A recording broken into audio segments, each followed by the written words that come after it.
Hi everyone, I've got my EOS R5 Mark II. I've upgraded from the R5 and predominantly because of the video features, but wow, the photography features on this, the autofocusing is pretty amazing.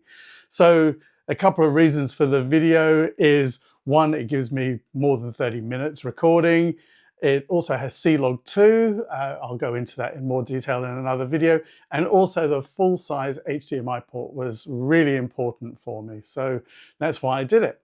Now, one of the things that people are really complaining about with this is this cover here, this cover that goes on the new multifunction Hotshoe. And the reason that it's on there is because it's going to protect it. It's going to make it more weather sealed. So on the previous one, it didn't have this multi-function thingy, and inside here are a whole load of prongs, extra prongs that allow you to do things like connect like this XLR adapter without using any extra cables, because it's got all these extra connectors in here.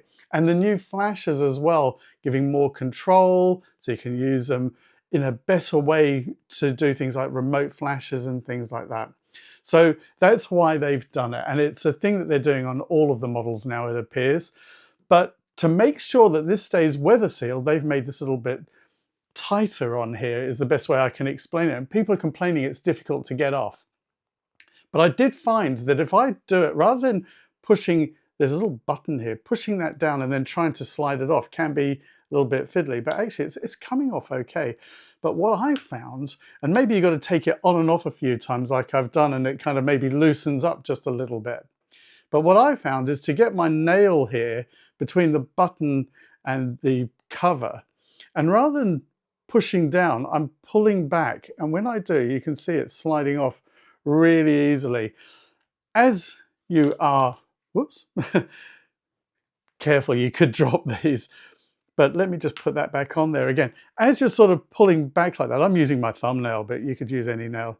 Just as you're pulling back, it's kind of pushing down anyway, and then pushing it in this direction. So that's good, kind of good. And just to prove that it's not a fluke, let me just push it on firmly again and just pull it off like that. You might find you need a finger or a thumb to push it like this as you're doing it, but truthfully, I'm finding it easy to do like that. Then accessories like this can go on. If I had a flash right next to me here, I would put that on.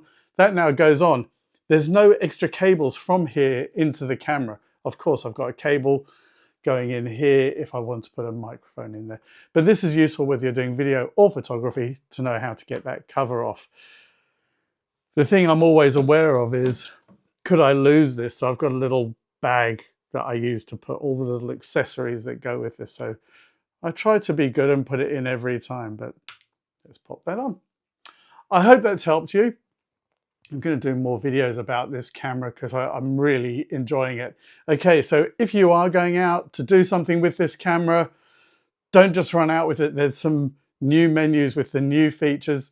Yes, you can kind of get out there and do it. I did find that there were some default settings. I quite like them, but you might not. So just make sure that you check that out. Get to familiarize yourself with the camera. I kind of found I needed to kind of go through some of the menus, the autofocus, there's the eye control, and all sorts of other things as well. If you do like this, please do like, share, and subscribe, and come back for more.